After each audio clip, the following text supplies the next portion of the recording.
दोस्तों, वैसे तो हमने किस्से कहानियों में भूत चुड़ैलों को सुना और समझा, लेकिन कभी हकीकत में उसका अनुभव नहीं किया।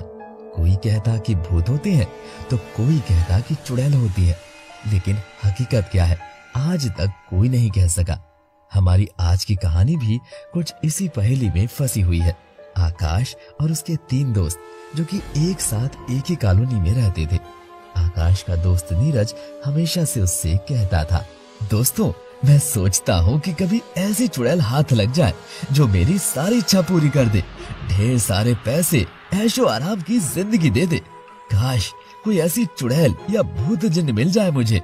दरअसल नीरज अपनी मेहनत पर कम और शॉर्टकट से पैसे कमाने में ज्यादा यकीन रखता था, और उसकी इसी लालच ने हमें एक ऐसी मुश्किल में डाला जिसकी कीमत हम आज तक चुका रहे हैं। बात उन दिनों की है जब मैं यानी आकाश, मेरे दोस्त नीरज, आलोक और छाया एक ही कॉलोनी में रहते थे। मेरी कॉलोनी के वैसे सभी लोग किसी से कोई मतलब नहीं रखते थे। हमारी कॉलोनी में एक चौकीदार थे, वो थोड़े बुजुर्ग थे। तो नीरज हमेशा उनसे ही भूतों की कहानी सुनता था। वो भी अपना टाइम पास करने के लिए नीरज को ही मोहरा बनाकर चलते थे। लेकिन एक दिन उनका एक मजाक नीरज की जान लेकर चला गया। एक दिन नीरज, मैं और मेरे दोस्त जब अपनी ड्यूटी खत्म करके कॉलोनी में आए, नीरज चौकीदार के पास रुक गया और बोला, और अंकल आज बताओगे कुछ कि मैं कैसे चुड़ैलों को बुलाऊं जो मेरी इच्छा पूरी कर सके। मैंने उसकी ये बात सुनी और कहा, क्या यार नीरज, तू हमेशा चुड़ैलों के चक्कर में ही पड़ा रहता है, उनको अपना काम करने दे और तू चल कमरे में। तभी चौकीदार बोला, हाँ नीरज बाबा, मैं आज आपको सारे सवालों के जवाब देता हूँ, बैठो यहाँ। क्या यार अंकल, आप भी इसकी बातों को मान लेते हैं, जाने दो उसे, वो तो है ही पागल। नहीं बेटा, आज मैं जो भी बताने जा रहा हूँ वो सब सच है। उसकी तलाश मैंने भी अपनी जवानी में की थी, लेकिन उसे ढूंढ नहीं सका। अगर तुम लोगों ने उसे पा लिया तो तुम लोग अपनी आगे की जिंदगी को संवार सकते हो। इसलिए कहता हूँ मेरी बात सुनो। ठीक है चलो हम बैठ गए, अब बताइए ऐसी कौन सी बला है जो लोगों की जिंदगी संवार देती है। बला नहीं है, वो एक मौत है। अगर उसे पा लिया तो वो एक जिंदगी है, और अगर भूल की तो सारी जिंदगी पछताते रह जाओगे। इसीलिए कह रहा हूँ मेरी बात सुनो। तुम लोग बैठो इनके पास, मैं तो जा रही हूँ सोने। वैसे भी अंकल के पास कोई काम तो है नहीं, दिन भर गेट ही खोलना है। हमें तो ऑफिस में फाइल खोलनी है, इसलिए मैं तो चली सोने। ये कहकर छाया चली गई। उस वक्त घड़ी में रात के 11 बज रहे थे। मुझे भी चौकीदार अंकल की बातों में इंटरेस्ट आने लगा था।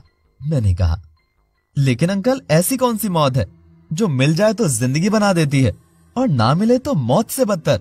उस खूबसूरत मौत का नाम है यक्षिणी। हमने जैसे ये नाम सुना तो आलोक हंसकर बोला, यार मेरी तो हंसी नहीं रुक रही। मैंने सोचा कोई डरावना नाम होगा, लेकिन ये तो सेक्सी लेडी निकली। तभी चौकीदार चिल्लाते हुए बोला, आलोक बाबू हंसिए मत। हो सकता है आप जिसकी हंसी उड़ा रहे हो, कल वो आपकी चिता के पास बैठकर हंस रही हो। तुम नहीं जानते इस यक्षिणी को। यक्षिणी कोई लेडी नहीं, एक मौत है, मौत, जो रात के सन्नाटों को चीरती हुई शमशान की जलती चिता से उठती है और हर अमावस की रात को शमशान के द्वार पर बैठती है। वो कोई लेडी नहीं, साक्षात एक मौत की रूह है। लेकिन अगर कुछ मंत्रों से उस पर काबू पा लिया जाए तो वो मनुष्य की हर इच्छा पूरी करती है, हर इच्छा। हमने जैसे उसकी ये बात सुनी तो मैं हैरान सा रह गया। सोचने लगा कि इनकी बातों पे यकीन करूं या मजाक समझूं। तभी नीरज बोल पड़ा, लेकिन अंकल ये यक्षिणी मिलेगी कैसे और इसको कैसे लाया जा सकता है सामने?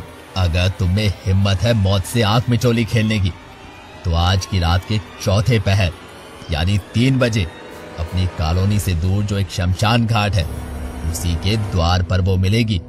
अगर कोई चिता जल रही हो तो, या इंसान का कोई भी शरीर का अंग आग में जल रहा हो, लेकिन ध्यान रहे उसे धोखा पसंद नहीं है, इसीलिए खबरदार रहना। नीरज ने उनकी बात को सच मान लिया और शमशान के द्वार पर जाने की जिद करने लगा। हम सब उसे समझा बुझाकर कमरे में ले गए, लेकिन नीरज के दिमाग में यक्षिणी की बात बैठ गई थी। वो किसी भी हाल में शमशान तक जाना चाहता था। उसने कैसे भी करके आलोक को लालच देकर अपनी बातों में फंसा लिया और दोनों रात के सन्नाटे में निकल पड़े। आसमान में बिजली कड़क रही थी और बारिश भी होने लगी थी। वो दोनों शमशान के द्वार पर पहुंच गए और बोले, अरे यार, यहाँ तो कोई भी चिता नहीं जल रही, तो कैसे उस यक्षिणी को बुलाया जाएगा? तू भी यार बिना फालतू में ले आया।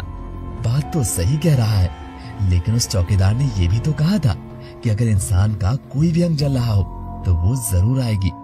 मैं ऐसा करता हूँ, अपनी उंगली को काटकर उसमें से खून डालकर एक चिता जला देता हूँ, तब तो वो जरूर आएगी।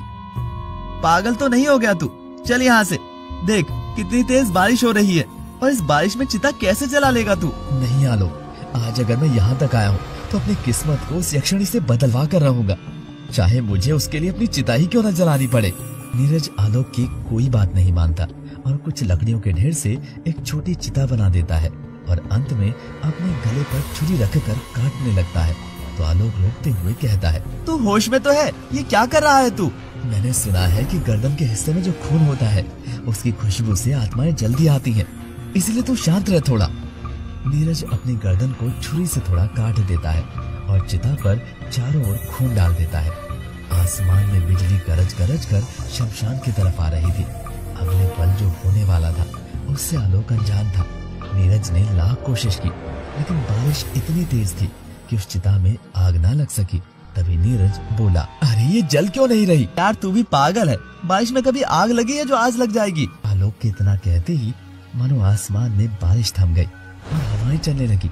शहर की बिजली जा चुकी थी, चारों ओर सन्नाटा फैल गया था कि अचानक वो चिता धू धू करके जलने लगी। आलोक ये देखकर डरने लगा। तब एक तेज आवाज शमशान में गूंजने लगी, मैं आ गई हूँ, यक्षिणी जाग गई है। जिस किसी ने मुझे धोखे से बुलाया उसका अस्तित्व ही मिटा दूंगी।